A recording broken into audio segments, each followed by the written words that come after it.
এই দুনিয়াতে আমার আপনজন বলতে যা কিছু আছে সব আমার ক্ষণিকের। বেঁচে আছে যতক্ষণ ততক্ষণ পর্যন্ত এই বন্ধু বান্ধবগুলো থাকবে, আকরিবা থাকবে, আমার কাছের আত্মীয় স্বজন থাকবে। কিন্তু দিন শেষে যদি আমরা হিসাবটা গুনতে যাই, আমার বন্ধু কেউ নয়, আমার বন্ধু একমাত্র কেবলমাত্র কে? আল্লাহ। সে আল্লাহ বলছেন, বান্দা আমার দিকে 1 হাত আগা, আমি তোর দিকে 10 হাত আগাবো। তুই আমার দিকে হেঁটে হেঁটে আয়, আমি তোর দিকে দৌড়ে দৌড়ে যাব। আল্লাহু আকবার। তুই কি জানিস বান্দা, তুই যখন 12টা বাজাস, এই দুনিয়ার টাইম যখন 12টা পার হয়ে যায়, ফিস সামাঈদ দুনিয়া, আমি 7 আকাশ থেকে প্রথম আকাশে তোর কাছে আমি এসে আমি তোকে মাফ করার জন্য প্রস্তুতি নেই। জোরে কান সুবহানাল্লাহ। 7 আকাশ থেকে কোন আকাশে? দুনিয়ার আকাশে আসেন, এই প্রথম আকাশে আসেন।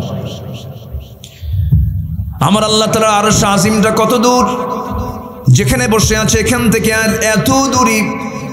একটা আমি পরিসংখ্যান দিচ্ছি, এখানে যারা বসে আছেন একটু কান লাগায় শুনবেন। এখানে যারা আমরা বসে আছি, এখান থেকে ঠিক মাথার উপরে যদি আমরা তাকাই, দিনের বেলা সূর্য দেখতে পাই, রাতের বেলা চাঁদ দেখি, পিছনে মিটি মিটি জোনাকির মতো করে জ্বলা তারকাগুলো দেখি। এই পৃথিবী দিকে সূর্যটা এত বড়, বিজ্ঞানরা ধারণা করে অনুমান করে বলছে 13 লক্ষ গুণ বড়। রাতের চাঁদের পিছনে যে তারকাগুলো দেখি, সূর্যের চাইতে আরো 33 কোটি গুণ বড় এক একটা তারকা। মানুষ চাঁদের দেশে গেছে, মানুষ মঙ্গল গ্রহে গেছে, মানুষ তো তারকার দেশে এখনো যেতে পারে নাই। তারকার দেশে যদি কেউ যেতে চায়, বিজ্ঞান একটা তথ্য দিচ্ছে, যদি কোনো মানুষ চাঁদের মতো মঙ্গল গ্রহের মতো যদি কেউ তারকার দেশ সফর করতে চায়, দুনিয়ার কোনো যানবাহন দিয়ে চলবে না। একটা লেটেস্ট নভোযান আছে যার নাম হলো অ্যাপোলো 11, যার ঘন্টার গতি হলো 39,000 কিলোমিটার। 39,000 কিলোমিটার পার আওয়ার গতিবেগে যদি রওনা দিয়ে দেয়, ওই নভোযানে চড়ে ওই পৃথিবীর সবচেয়ে নিকটতম যে তারকা আছে, প্রক্সিমা সেন্টারের সবচেয়ে নিকটবর্তী তারকা, সেই তারকার দেশে যেতে সময় লেগে যাবে 1,15,000 বছর মাত্র। যাবেন কারা কারা? قل إن كان آباؤكم وأبناؤكم وإخوانكم وأزواجكم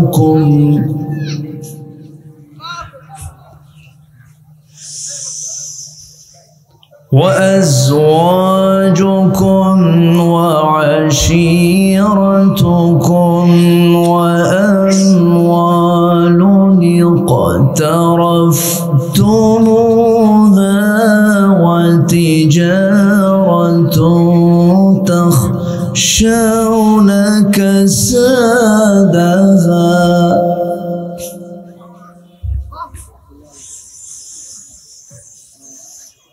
ومساكن ترضونها أحب إليكم من الله ورسوله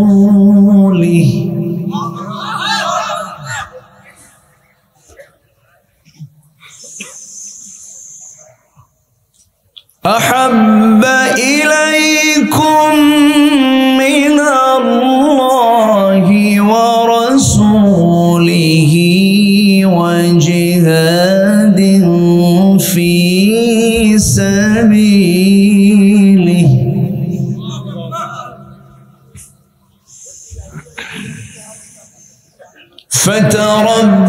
فتربصوا حتى يأتي الله بأمره والله لا يهدي القوم الفاسقين.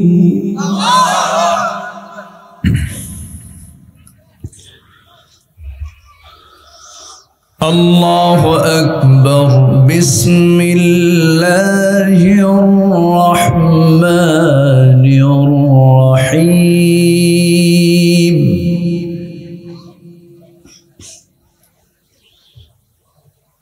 ইন্নাল্লাহা ওয়া মালাইকাতাহু ইউসাল্লুনা আলান নবী ইয়া আইয়ুহাল্লাযীনা আমানু সাল্লু আলাইহি ওয়া সাল্লিমু তাসলিমা আল্লাহুম্মা সাল্লি আলা মাওলানা মুহাম্মদ وعلى آل سيدنا সবাই বলুন বালাগাল উলা বিকামালিহি কাশাফাত তুজা বিজামালিহি حسنت جميع خصاله صلوا عليه وآله বৃহত্তর নোয়াখালী অঞ্চলের লক্ষ্মীপুর জেলার সদর উপজেলার চতালিয়া যুব সমাজ মাহফিল ইন্তেজামে কমিটি কর্তৃক আয়োজিত অষ্টম বার্ষিকী তাফসীরুল কোরআন মাহফিল 2024 21 জানুয়ারিতে অনুষ্ঠিত আজকের এই মহতি আয়োজনের সম্মানিত সুযোগ্য সভাপতি, আজকের এই বরেণ্য মহতি মাহফিলের বরেণ্য মেহমানবৃন্দ, সুশীল সমাজ, আমার পূর্বে কথা বলেছেন আলেম গড়ার কারিগর সোনাইমুড়ি হামিদিয়া কামিল মাদ্রাসার অনারেবল প্রিন্সিপাল মাওলানা সাইফুল্লাহ মনির হাফিজাহুল্লাহ, উপস্থিত হাজারাত উলামায়ে কেরাম, ফদলায়ে ইজাম, সুশীল সমাজ, বিশেষ করে আমার ডান পাশে বসে আছেন আমার প্রিয় ভাইজান ঐতিহ্যবাহী তামিরুল মিল্লাত কামিল মাদ্রাসার অনারেবল লেকচারার আবু হাসান মোহাম্মদ ইব্রাহিম হাফিজাহুল্লাহ, আমার প্রিয় ভাইজান প্রথিতযশা আলেমে দ্বীন মুহতারাম মাওলানা মাকসুদ হাফিজাহুল্লাহ, সামনে উপস্থিত দূরে কাছের বিভিন্ন স্থান থেকে ছুটে আসা কালেমার ঝান্ডাবাহী, তাওহীদের পতাকাবাহী, দ্বীন ইসলামের নরসারদুল বীর মুজাহিদ, প্রাণ প্রিয় সম্মানিত দ্বীনি ভাইরা, আড়ালে বসে আছেন শ্রদ্ধেয়া সম্মানিতা মা বোনেরা, আলোচনার সূচনায় আনুষ্ঠানিকতার মধ্য দিয়ে আমার পক্ষ থেকে আবারও দিল খোলা সালাম, আসসালামু আলাইকুম ওয়া রাহমাতুল্লাহি ওয়া বারাকাতুহু। সবাই কেমন আছেন? আল্লাহ তাআলা আমাকেও তো আপনার মতোই রেখেছেন, বলছি আলহামদুলিল্লাহ। সম্মানিত উপস্থিতি, আমার পূর্বে যিনি কথা বলেছেন বিদগ্ধ আলেম, অত্যন্ত চমকপ্রদ মুক্ত সদৃশ কথা আমার হাসান ভাই বলেছেন, উস্তাজুল আসাতিজা সাইফুল্লাহ মনির হাফিজাহুল্লাহ তিনি বলেছেন, এবং আমার পরেও যারা মেহমান আছেন তারাও বলবেন। আমি মাঝখানে একটু মুখতাসার কিছু ভাঙ্গা চোরা কিছু কথা বলতে চাচ্ছি, আমাকে সময় দেওয়া যাবে তো? জোরে বলি ইনশাআল্লাহ। এখানে একটু টাইমটা উল্লেখ করলে ভালো হতো, যে কার আলোচনা কখন, টাইমটা উল্লেখ করলে এটা আমি আগেই বলেছিলাম। আমার বয়ানটা মূলত আমার জানা ছিল বাদ মাগরিব, তো যাই হোক সব কিছুই তো সময় মতো হওয়া উচিত, তাই না? পৃথিবীতে সবচেয়ে মূল্যবান জিনিস হলো টাইম, সময়। যে জাতি সময়কে যত দাম দেবে সে জাতি তত এগিয়ে যাবে। এবং আল্লাহ তাআলা সময়ের কসমও খেয়েছেন, একটা সূরা আছে না, সূরাতুল আসর। সূরাতুল আসর। ক্ষতিগ্রস্ত তারাই হয় যারা সময়কে দাম দেয় না, সময়কে যত সময় কাজে লাগায় না। ইগতানিম খামসান ক্বাবলা খামসিন শাবাবাকা ক্বাবলা হারামিক। সিহহাতাকা ক্বাবলা মারাদিক, গিনাকা ক্বাবলা ফাকরিক, এরপরে হায়াতাকা ক্বাবলা মাউতিক, আও কামা ক্বালা আলাইহিস সালাতু ওয়াস সালাম। অবসরের পূর্বে ব্যস্ততাকে কাজে লাগাও, ব্যস্ততার পূর্বে অবসরকে কাজে লাগাও, অসচ্ছল হওয়ার আগে সচ্ছলতাকে কাজে লাগাও, বার্ধক্য আসার পূর্বে যৌবনকে কাজে লাগাও, মৃত্যুর পূর্বে জীবনকে কাজে লাগাও, বলেছেন মুহাম্মদ সাল্লাল্লাহু আলাইহি ওয়াসাল্লাম। সম্মানিত উপস্থিতি, আমি খুব বেশি সময় আজকে আমি দিতে পারবো না, নাতি দীর্ঘ কথা বলার ইরাদা করছি।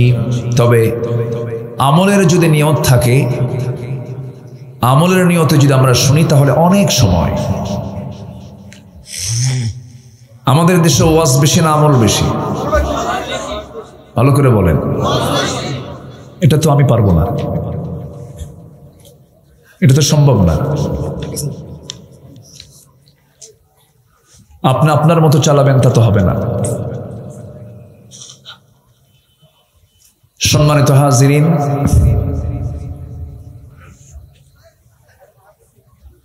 আমরা যা শুনবো বেশি না মানবো বেশি? বলেন, শুনবো বেশি না মানবো বেশি? মানবো বেশি। আমরা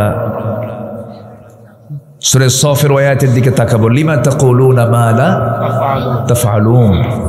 আল্লাহ তাআলা আমলে বিশ্বাসী, কথা বলা কথা শোনা, আল্লাহ তাআলা এগুলোকে তখনই গ্রান্ট করবেন যখন বান্দা আমল করবে, যখন বান্দা আমল করবে। আমলের ঝুড়িটা ফাঁকা, আমার লাভ হলো না তো, এই জন্য আমলের নিয়তে আমরা শুনবো। জোরে বলি ইনশাআল্লাহ। একটা প্রশ্ন করি আপনাকে, আমার দেশে মুসলিম বেশি না অমুসলিম বেশি? 90% মুসলমান কিন্তু আমার দেশে। আচ্ছা, কোরআন সহি করে পড়তে পারে বেশি না কম? কম। কোরআন সহি ছাড়া কি নামাজ হয়? বলেন তো, সহি ছাড়া নামাজ হয়? হয় না। তাহলে সকল শেখার আগে একটা মুসলমানের জন্য কোন শিক্ষা দরকার? কোনটা সহি করে পড়া দরকার?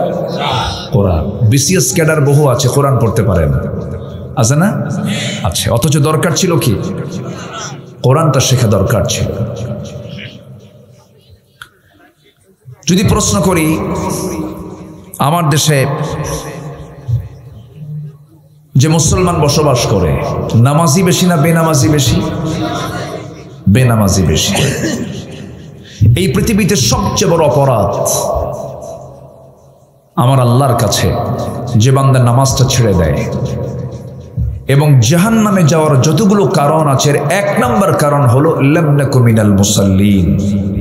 এই অপরাধটাও কিন্তু আমার দেশে কম না বেশি? বেশি। তাহলে বেনামাজি বেশি একটা অপরাধ। কোরআন শিখি নাই, যা না শিখলে নামাজি হয় না, সহি হয় না, এটাও নাই। আচ্ছা, আমার দেশে বিড়ি খাওয়া লোক বেশি না বিড়ি ছাড়া লোক বেশি? ভালো কিরকম বলেন?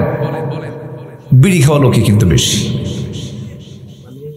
আচ্ছা, যদি বলি আমার দেশে যে সমস্ত মুসলমান, দাড়িওয়ালা বেশি না দাড়ি ছাড়া বেশি? তাহলে খাদ্য গ্রহণ, বাহ্যিক সুরত, আমল, আখলাকে আমার দেশের 18 কোটি মুসলমানের ভিতরে অধিকাংশই সোজা দিকে আছে না উল্টা দিকে আছে? সোজা দিক না উল্টা দিক? তো আমরা তো দিন দিন তো সোজা হওয়ার কথা।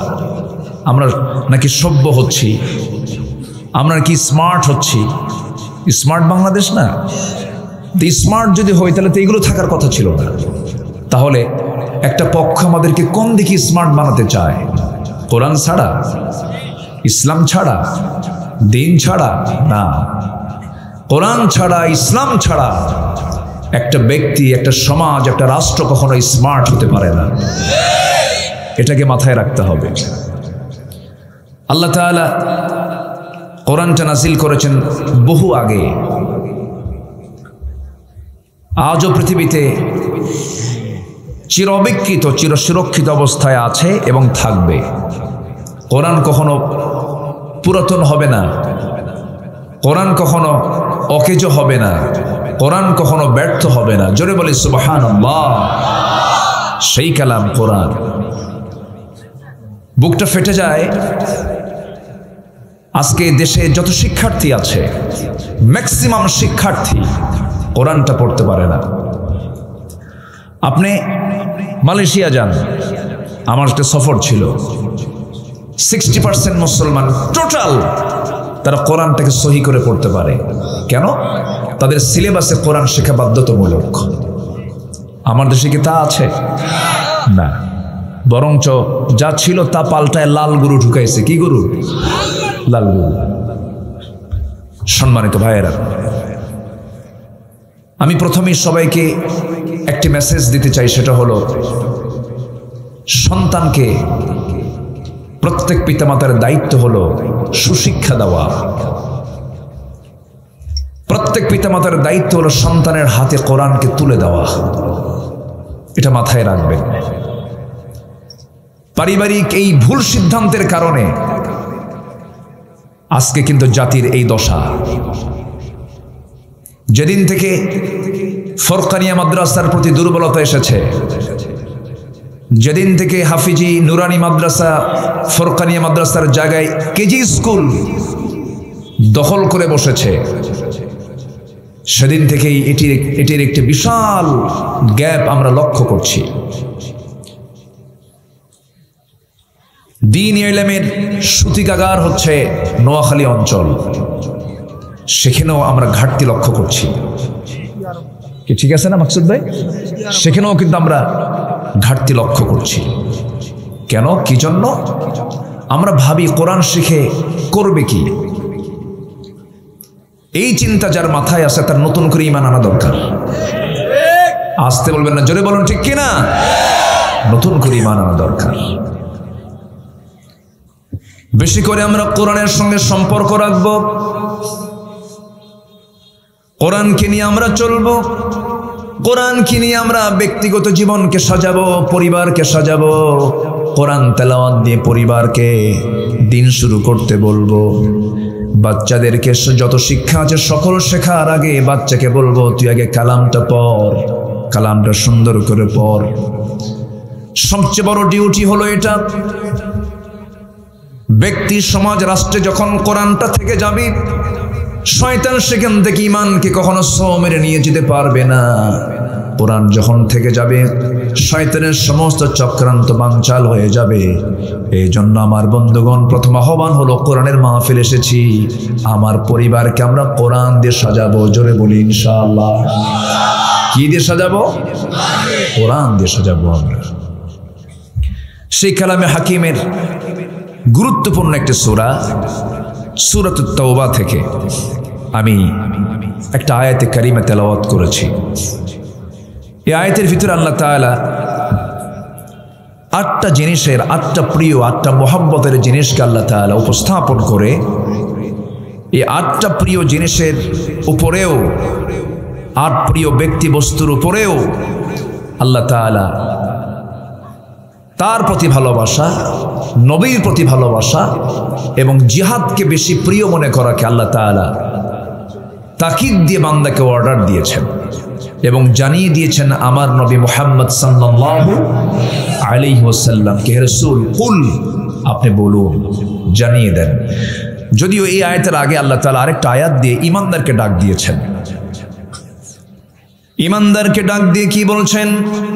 ইয়া আইয়ুহাল্লাযীনা আমানু লা তাত্তাখিযু আবাআকুম ওয়া ইখওয়ানাকুম আউলিয়া ইন ইসতাহাব্বুল কুফরা আলাল ঈমান ومن يتولهم منكم فأولئك هم الظالمون। জোরে বলি আল্লাহু আকবার। ঈমানদারেরা, লা তাত্তাখিযু, কখনো গ্রহণ করতে যেও না, আবাআকুম, তোমাদের বাবাকে, তোমাদের ভাইকে। যে সমস্ত বাবা এবং ভাইরা যারা ঈমানকে বাদ দিয়ে যারা কুফরকে বেশি প্রিয় মনে করবে, কুফর যাদের কাছে বেশি প্রিয় মনে হবে ওই সমস্ত বাপ ভাইদেরকে তোমরা কখনো বন্ধু হিসেবে গ্রহণ করতে পারবে না। এই হুকুমটা দিয়েছেন কে? আসতে বলবেন না কে? আমার দেশে এমনও ফ্যামিলি আছে, এমনও পরিবার আছে অসংখ্য, একই বাবার সন্তান চারটা চার দল করে, আছে না? একই বাবার চার সন্তান, চার ভাই, কয় দল করে? চার দল করে। এখন দেশের প্রধান ধরেন চারটা দল যদি একই বাড়িতে থাকে তাহলে তার সমস্যা নাই। সমস্যা আছে? সমস্যা নেই। কেমনে সমস্যা? যে দল ক্ষমতায় থাকবে বাকি তিন ভাই এসে বলবে, ভাই শোনো, 5 বছর তোমার দল ক্ষমতায় আছে, একটু আমাদের দিকে নজরটা দিও, আমরা যখন আসবো ক্ষমতায় তখন আমরা আবার তোমাদের দেখব। এরকম এই সাইজের এই মার্কা লোক আমার দেশে কম না বেশি? বলেন তো, বলেন কম না বেশি? বেশি। একটা বিষয় আমি ক্লিয়ার করে দিতে চাই, প্রযুক্তির কল্যাণে সব তো মিডিয়াতে চলে যায়। একটা বিষয় ক্লিয়ার করে দিতে চাই, সেটা হলো আল্লাহ রাব্বুল আলামিন বান্দাকে আগে কাফের হতে বলেছেন, এরপরে তুই ঈমান আন। হয়তো বলবেন হুজুর আপনি কাফের হতে বললেন, কি কাফের হতে হবে? তা কি কিসের কুফরি তাকে করতে হবে? কিভাবে সে কাফের হবে? মহান রব্বুল আলামিন বলেন, ফামান ইয়াকফুর বিত-তাগুতি ওয়া ইউমিন বিল্লাহি ফাকাদ ইসতামসাকা বিল উরওয়াতিল বুসকা লা ইনফিসামা লাহা। জোরে বলুন আল্লাহু আকবার। যে বান্দা তাগুতকে অস্বীকার করবে, যে বান্দা তাগুতের কাফের হয়ে যাবে, তাগুতকে যে বান্দা প্রত্যাখ্যান করবে, তাগুতকে যে বান্দা স্বীকার করবে, তাগুত হলো দ্বীনের বিপরীত, ইসলামের বিপরীত যেটা হলো সেটা হলো তাগুত। যে নিজেই দ্বীনকে মানে না, কাউকে মানতে দেয় না, এটাই হলো তাগুত। এই তাগুতকে আগে অস্বীকার করতে হবে, এরপর ঈমান আনতে হবে। তাগুতের ধ্বজাধরী হয়ে বাতিলের মদদ জোগায়া বামরামদের সঙ্গে সখ্যতা গড়ে তোলে। আপনি বছরে একবার উমরা করবেন, একবার হজ করবেন, সেজদা দিয়া কপাল কালো বানায় ফেলবেন, দান সদকা করবেন, মসজিদ মাদ্রাসা বানাবেন, এই সমস্ত ইবাদত আল্লাহর দরবারে কখনো মঞ্জুর হবে না, হবে না, হবে না। ঠিক কি না? আগে ক্লিয়ার করতে হবে যে আমি ইসলামকে পরিপূর্ণ মানলাম কিনা।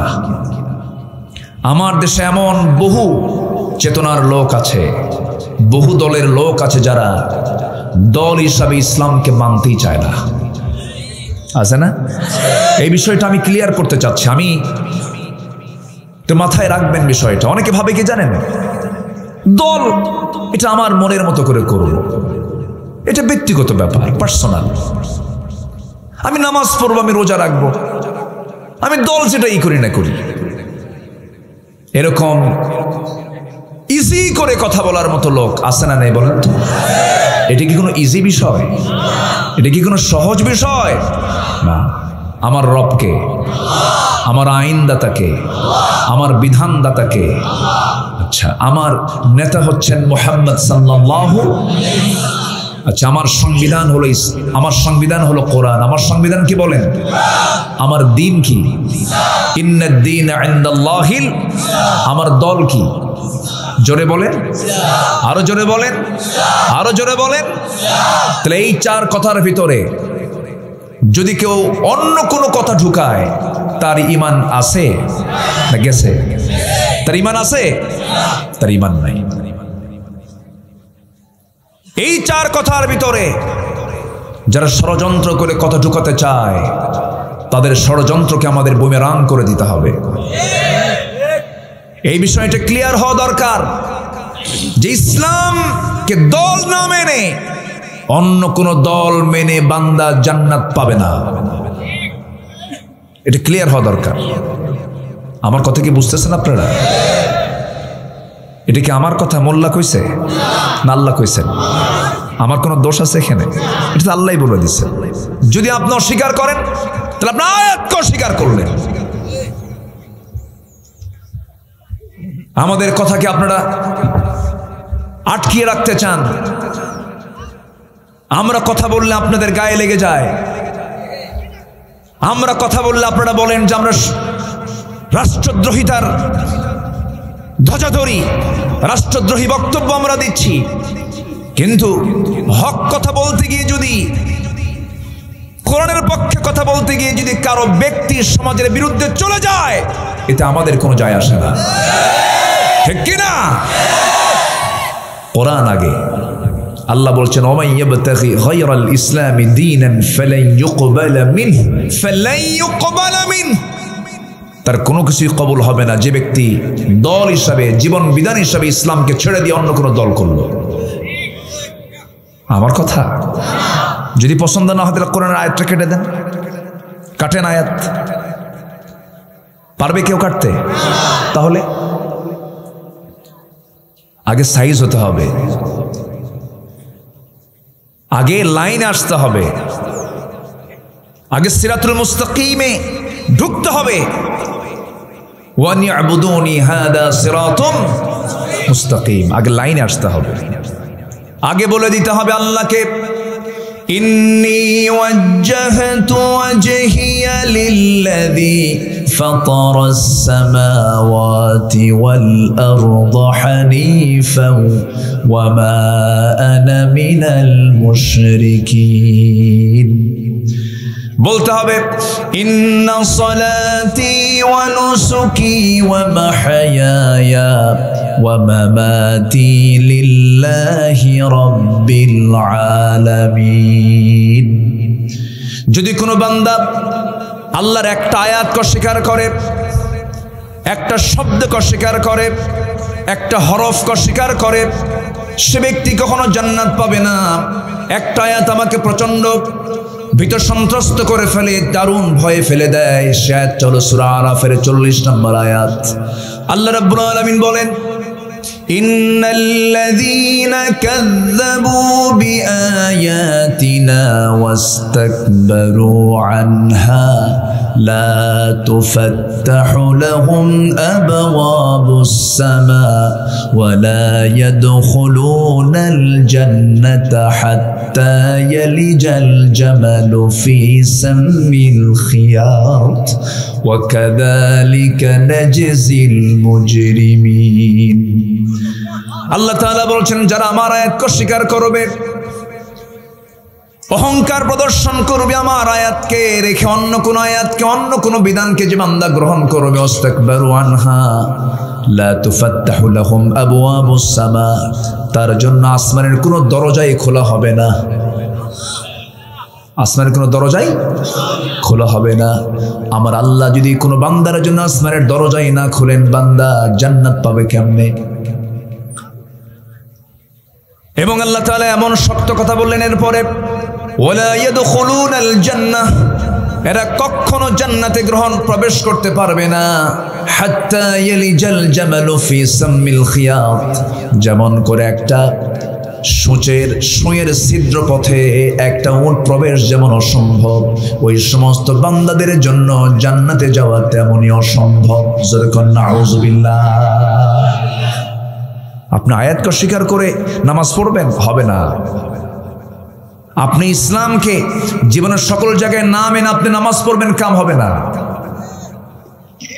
রাসূলকে নামাজে মানবেন, রাসূলকে রোজায় মানবেন, রাসূলকে আতর সুরমায় মানবেন, পাগড়িতে মানবেন, রক্ত দেওয়া কোমর ভাঙ্গা খন্দকের ময়দানের সুন্নত মানবেন না, আপনার ঈমান আনা হয় না।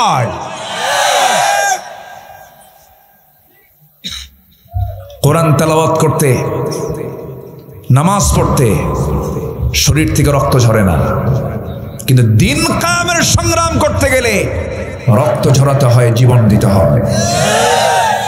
মুনাফিকরা নামাজ পড়তে পারে, ওরা জিহাদে যেতে পারে। কষ্ট পাচ্ছেন আপনারা? আমার কথার মধ্যে একটু রসকস কম, আমি যে সোজা কথা কই।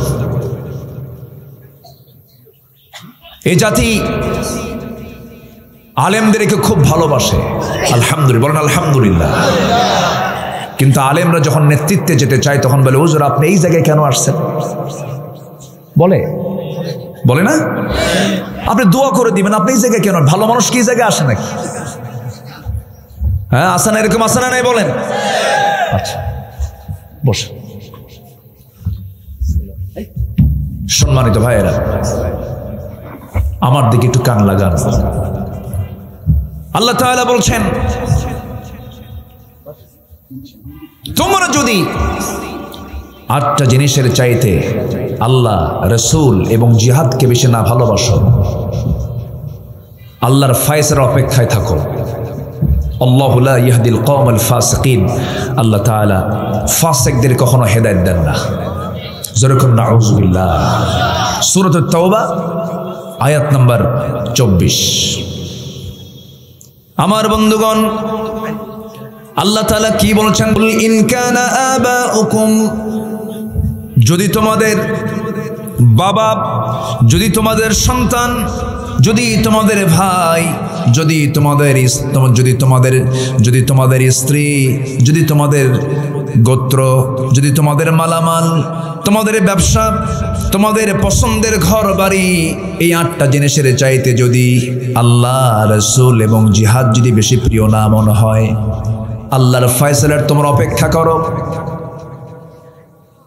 বাবার প্রতি ভালোবাসা আল্লাহ দিয়েছেন, ভাইয়ের প্রতি ভালোবাসা আল্লাহ দিয়েছেন, স্ত্রীর প্রতি ভালোবাসা আল্লাহ দিয়ে দিয়েছেন, মাওয়াদ্দাতা ওয়া রাহমা আল্লাহ তো দিয়েছেন, কিন্তু আল্লাহর চাইতে বেশি হওয়া যাবে? আসতে বলবেন না, যাবে? যাবে না। আল্লাহ ভালোবাসার মুহাব্বতের একটা স্তর দিয়ে দিয়েছেন। ওয়াল্লাযীনা আমানু আশাদ্দু হুব্বান লিল্লাহ, ঈমানদার যারা তারা সবচেয়ে বেশি মুহাব্বত করবে কাকে? আল্লাহকে। আমার ভাইরা, আল্লাহর প্রতি মুহাব্বত যার মধ্যে থাকবে না, আল্লাহর প্রতি যার সবার আগে যার মুহাব্বতটা আল্লাহর জন্য বরাদ্দ হবে না, তার ঈমানটা ভালো করে এখন আনা হয় নাই। এই দিন শেষে আমরা যা কিছু করি, এই পৃথিবীর ভালোবাসা মুহাব্বতটা হলো মায়া মরিচিকা। ওয়ামাল হায়াতুদ দুনিয়া ইল্লা মাতাউল গুরুর, লাইবুন ওয়া লাহবুন। এই দুনিয়ার সব কিছু খেল তামাশা শেষ হয়ে যাবে। আলমে আরওয়াহ যেমন আল্লাহ আমার সাথে ছিলেন, আলমে বুতুনে আমি আমার মার পেটে থাকতে আমার আল্লাহ আমাকে সরাসরি সেবা করেছেন, আমার যত্ন করেছেন, আমার খাবারের যোগান দিয়েছেন। মার পেটে 9টা মাস ছিলাম আলমে বুতুন, আলমে আরওয়াহ, আলমে জাহানে এসেছি আমরা। এই দুনিয়া থেকে আবার বিদায় নিয়ে নেব। আলেমে বারজাখ সামনে পড়ে আছে, আলেমুল আখিরাত সামনে পড়ে আছে। আমরা যদি গভীরভাবে চিন্তা করি, চোখ বন্ধ করলেই কিন্তু দুনিয়ার নাই, চোখ বন্ধ করলেই পরকাল। চোখটা খোলা আছে, আমরা মনে করি ইহকাল। কাল তো 3টা নয়, কাল মূলত 2টা, একটা হলো ইহকাল, আরেকটা কি? পরকাল। সব মিলে যদি আমরা চিন্তা করি, এই দুনিয়াতে আমার আপন জন বলতে যা কিছু আছে সব আমার ক্ষণিকের। বেঁচে আছে ততক্ষণ পর্যন্ত এই বন্ধু বান্ধবগুলো থাকবে, আকরিবা থাকবে, আমার কাছের আত্মীয় স্বজন থাকবে। কিন্তু দিন শেষে যদি আমরা হিসাবটা গুনতে যাই, আমার বন্ধু কেউ নয়, আমার বন্ধু একমাত্র কেবলমাত্র কে? আল্লাহ। সে আল্লাহ বলছেন, বান্দা আমার দিকে 1 হাত আগা, আমি তোর দিকে 10 হাত আগাবো। তুই আমার দিকে হেঁটে হেঁটে আয়, আমি তোর দিকে দৌড়ে দৌড়ে যাব। আল্লাহু আকবার। তুই কি জানিস বান্দা, তুই যখন 12টা বাজাস, এই দুনিয়ার টাইম যখন 12টা পার হয়ে যায়, ফিস সামাঈদ দুনিয়া, আমি 7 আকাশ থেকে প্রথম আকাশে তোর কাছে আমি তোকে মাফ করার জন্য প্রস্তুতি নেই। যদি কোন সুবহানাল্লাহ। 7 আকাশ থেকে কোন আকাশে? দুনিয়ার আকাশে আসেন, এই প্রথম আকাশে আসেন। আমার আল্লাহ তাআলা আরশ আজিমটা কত দূর, যেখানে বসে আছে এখান থেকে আর এত দূরই। একটা আমি পরিসংখ্যান দিচ্ছি, এখানে যারা বসে আছেন একটু কান লাগায় শুনবেন। এখানে যারা আমরা বসে আছি, এখান থেকে ঠিক মাথার উপরে যদি আমরা তাকাই, দিনের বেলা সূর্য দেখতে পাই, রাতের বেলা চাঁদ দেখি, পিছনে মিটি মিটি জোনাকির মতো করে জ্বলা তারকাগুলো দেখি। এই পৃথিবী দিকে সূর্যটা এত বড়, বিজ্ঞানরা ধারণা করে অনুমান করে বলছে 13 লক্ষ গুণ বড়। রাতের চাঁদের পিছনে যে তারকাগুলো দেখি সূর্যের চাইতে আরো 33 কোটি গুণ বড় এক একটা তারকা। মানুষ চাঁদের দেশে গেছে, মানুষ মঙ্গল গ্রহে গেছে, মানুষ তো তারকার দেশে এখনো যেতে পারে নাই। তারকার দেশে যদি কেউ যেতে চায়, বিজ্ঞান একটা তথ্য দিচ্ছে, যদি কোনো মানুষ চাঁদের মতো মঙ্গল গ্রহের মতো যদি কেউ তারকার দেশ সফর করতে চায়, দুনিয়ার কোনো যানবাহন দিয়ে চলবে না। একটা লেটেস্ট নভোযান আছে যার নাম হলো অ্যাপোলো 11, যার ঘন্টার গতি হলো 39,000 কিলোমিটার। 39,000 কিলোমিটার পার আওয়ার গতিবেগে যদি রওনা দিয়ে দেয়, ওই নভোযানে চড়ে ওই পৃথিবীর সবচেয়ে নিকটতম যে তারকা আছে, প্রক্সিমা সেন্টারের সবচেয়ে নিকটবর্তী তারকা, সেই তারকার দেশে যেতে সময় লেগে যাবে 1,15,000 বছর মাত্র। যাবেন কারা কারা? হাত তোলেন। পথই মরে যাব। যাবেন কখন? বাঁচবেন কোন দিন? আর আল্লাহ তাআলা 7টা আকাশ আর শাজিম থেকে প্রত্যেক রাতে প্রথম আকাশ এসে বলেন, আল্লাহ আমি মুস্তাগফিরিন ফাগফির লাহ, কোন ক্ষমা প্রার্থী আছে আমার কাছে ক্ষমা চাবে, আমি তাকে ক্ষমা করে দেব। জোরে বলি সুবহানাল্লাহ। ক্ষমা করার জন্য প্রস্তুতি নিয়েছেন কে? আর আমরা কি প্রস্তুত আছি? কই? আমাদের তো কোনো প্রিপারেশন নাই। মিথ্যা দিয়ে দিন শুরু হয়, মিথ্যা দিয়ে দিন শেষ হয়ে যায়। মিথ্যা সাক্ষী দিয়ে কোর্ট শুরু হয়, মিথ্যা সাক্ষী দিয়ে রায় শেষ হয়ে যায়। আমার বন্ধুগণ, আজকে যদি জাতিগতভাবে মিথ্যাবাদী যদি জাতি আমরা খুঁজি পৃথিবীতে, মনে হয় আমার দেশটাই ফার্স্ট হবে। তাই হবে মনে হয়। মিশ্র জাতি তো, ব্রিটিশ শাসন করেছে, পর্তুগিজ এসেছে, ফরাসি এসেছে, সব মিশ্র জাতির কারণে। এটা একটা কারণ, ভাষাভিত্তিক কারণ, নৃতাত্ত্বিক কারণ, ভৌগোলিক কারণ, বিভিন্ন কারণে। এই জাতিকে ঠিক করার জন্য কোনো আইন দিয়ে ঠিক করা যাবে না। জাতির চরিত্র ঠিক হতে পারে একমাত্র কোরআন দিয়ে, কোরআন দিয়ে, কোরআন দিয়ে। এই কোরআন সমাজে চালু হোক। সবাই কি চান? চান কারা কারা? হাত উঁচু করে দেখান মুসলমান।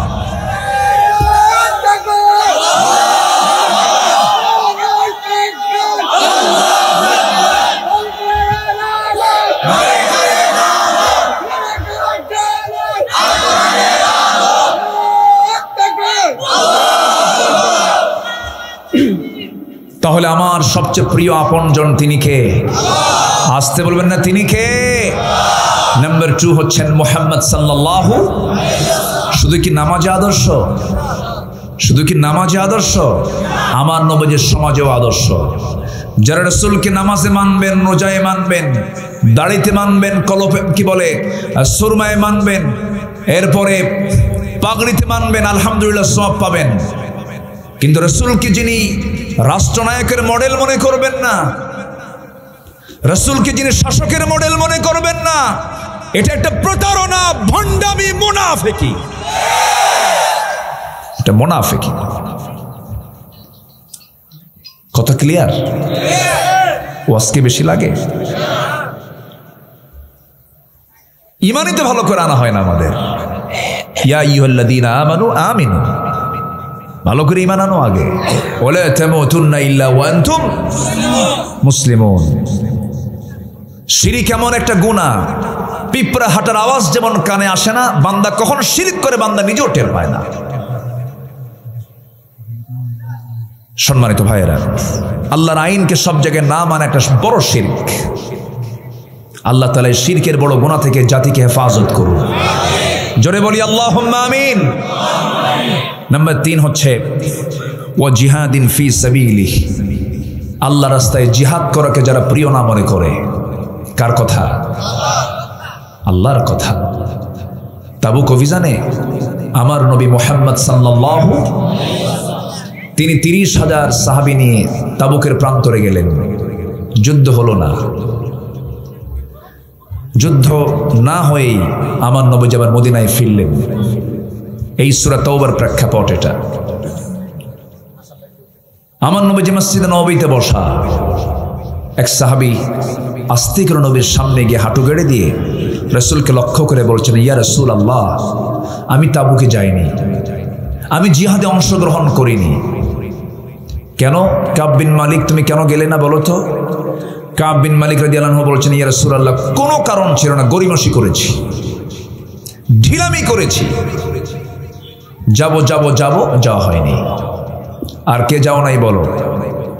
হেলাল বিন উমাইয়া রাদিয়াল্লাহু আনহু, সে যায় নাই। আর কে যাও নাই? মুরারা বিন রাবিআ যায় না। আর কে যাও নাই? হুজুর, আমার জানা নাই। আমার নবীর চেহারা ফ্যাকাশে হয়ে গেল, মুখে আর কোনো হাসি নাই।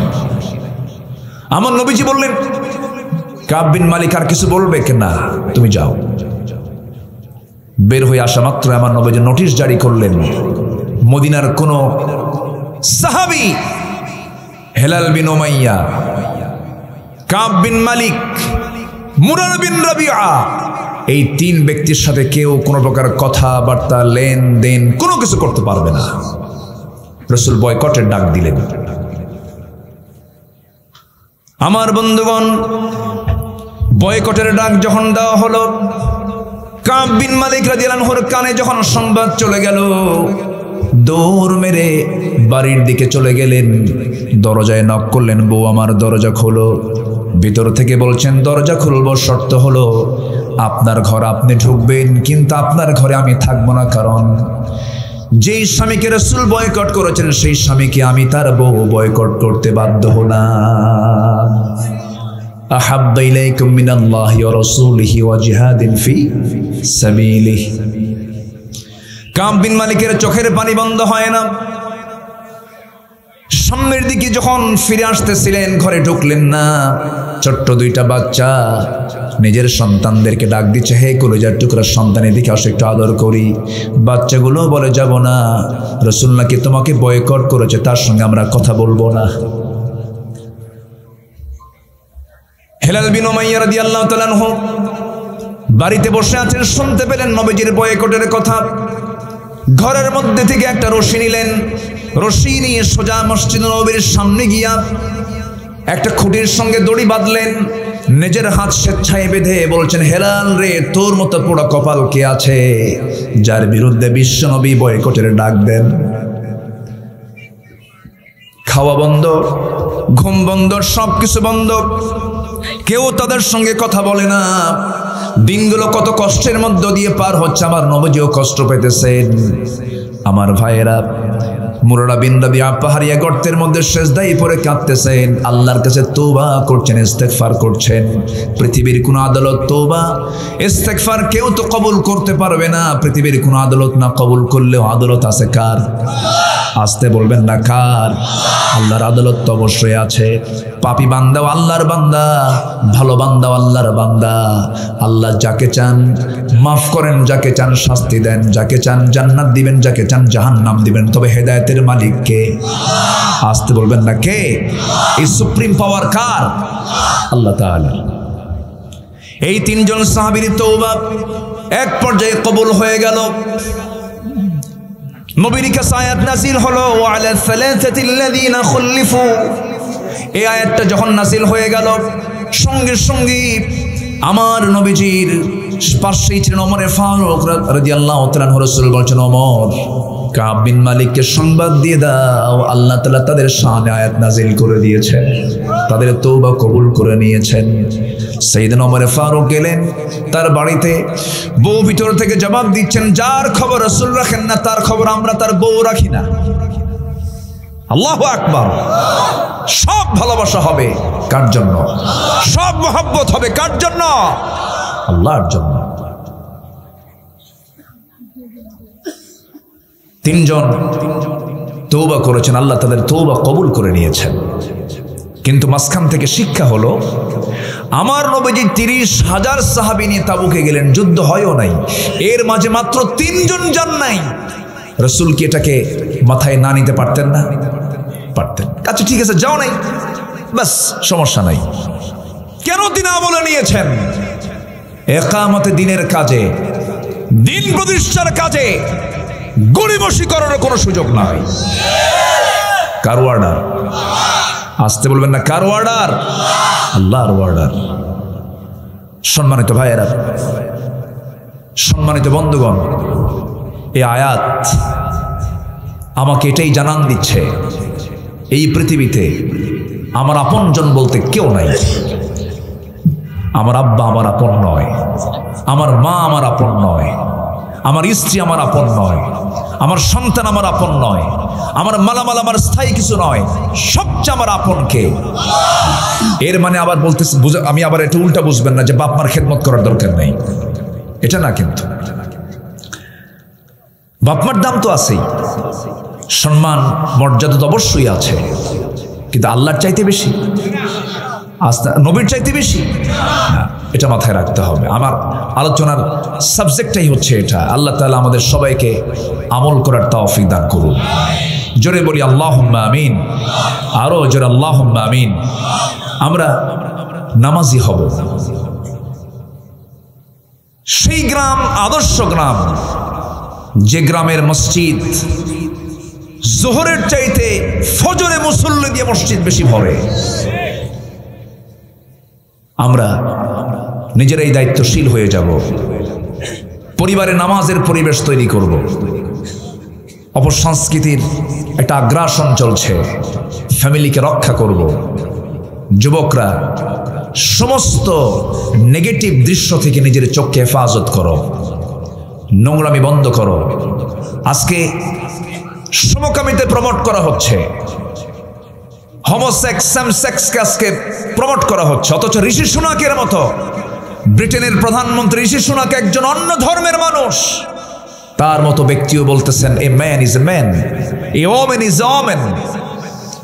That's just a common sense. একটা পুরুষ একটা পুরুষ, একটা নারী একটা নারী, এটা বুঝতে কিছুই লাগে না, একটা কমন সেন্স লাগে। আজকে ইউরোপ আমেরিকার বহু দেশে সংসদে আইন আকারে সমকামিতার আইন বিল টেনে পাশ করছে। আমার দেশেও কিছু ধ্বজাধরীরা এটার পেছনে লেগেছে। আসতে বলবেন না, আছে না নয়? যুবকরা সাবধান থাকবে, তোমার জীবন যৌবনকে ফ্রেশ রাখবে। তোমার যৌবন সম্পর্কে প্রশ্নের সম্মুখীন হবে একদিন কার আদালতে? আল্লাহর আদালতে। আল্লাহ বলছেন, যুবক যৌবনকে কন্ট্রোল করে আমার কাছে আসো। আমি কি তোমার জন্য সাধারণ কোনো জায়গা রেখেছি নাকি? আমি তোমার জন্য আরশ আজিমের ছায়ায় জায়গা রেখে দিয়েছি। আল্লাহ তুমি যুবকদেরকে কবুল করো। জোরে বলি আল্লাহুম্মা আমিন। 5 ওয়াক্ত নামাজ আমরা জীবনে আর কেউ ছাড়বো না। রাজি আছেন সবাই? জীবনে মিথ্যা কথা বলবো না, দল করে যাবো আল্লাহর দল। রাজি আছেন কারা কারা? একটু হাত উঁচু করে দেখান।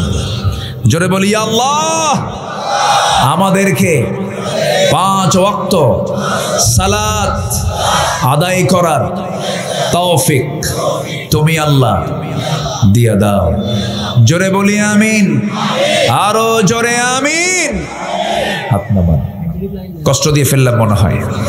সম্মানিত ভাইয়েরা, আমার আলোচনার শিডিউলটা নেওয়া ছিল হলো মাগরিব থেকে এসা। আমি এটাই জানি, এখানে টাইমটা উল্লেখ করা হয়নি। আমার আরেকটি প্রোগ্রাম অনেক দূরে, ফেনীতে প্রোগ্রাম রয়েছে, সেখানে 9টায়। আমি মাগরিব থেকে এসা পর্যন্ত এখানে করতে পারলে আমি দীর্ঘ সময় দিতে পারতাম। তো যৎকিঞ্চিত ঘন্টাখানেক আমি যতটুকুন কথা বলেছি হয়তোবা আপনাদের একটু মনোকষ্টের কারণ হলেও, একটা পাখি আকাশে ওড়ে, এক ডানায় না দুই ডানায়? 2 ডানায়। এক ডানা দিয়ে কি পাখি আকাশে ওড়ে? না। সেখানেও হাজার হাজার কিছু মুসলিম ভাইয়েরা সেখানে বসে আছেন, শ্রোতা বসে আছেন। তো আমি ভাঙ্গাচুরা কিছু কথা একটু বললাম। আমি এবারের জন্য একটু ছুটি চাই। আগামীতে ইনশাআল্লাহ আমাকে যদি আল্লাহ তাআলা তৌফিক দেন, আমি একটি উপযুক্ত সময়ে আমি সময় দেওয়ার চেষ্টা করব। জোরে বলি ইনশাআল্লাহ। আমি সবার কাছে আন্তরিক দোয়া চেয়ে আমার পরবর্তী মেহমানের কাছে মাইক আমি হস্তান্তর করছি। আমি দোয়াও করব না এখন, দোয়া করলে মাহফিলের পরিবেশটা একটু বিঘ্নিত হবে। এখন আমার পরবর্তী মেহমান তিনি কথা বলবেন। আমি সবার কাছে দোয়া চাচ্ছি, সবাইকে আমার জন্য দোয়া করবেন, সবাইকে আমার জন্য দোয়া করবেন।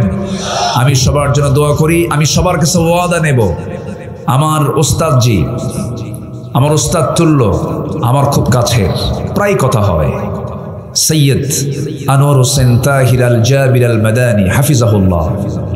আমি তার দাওয়াতও নিয়েছি। ওনার মাদ্রাসায় আমার আগামীতে দিনের বেলা একটা প্রোগ্রাম আছে, আমি সেখানে যাব ইনশাআল্লাহ। তো উনি আজকের মাহফিলের শেষ বয়ান তিনি করবেন। আমরা দোয়াটা রেখে দিলাম তার জন্য। রাসূলুল্লাহর রক্ত যার গায়ে প্রবাহমান, তার সঙ্গে আপনারা সাক্ষাৎ করবেন না ইনশাআল্লাহ? জোরে বলি ইনশাআল্লাহ। আমি আশাবাদ কামনা করে আমার পরবর্তী মেহমানের হাতে মাইকটা ছেড়ে দিয়ে আমি এখানে শেষ করছি। সুবহানাকাল্লাহুম্মা ওয়া বিহামদিকা আশহাদু আল লা ইলাহা ইল্লা আনতা আস্তাগফিরুকা ওয়া আতুবু ইলাইক। আসসালামু আলাইকুম ওয়া রাহমাতুল্লাহি ওয়া বারাকাতুহু।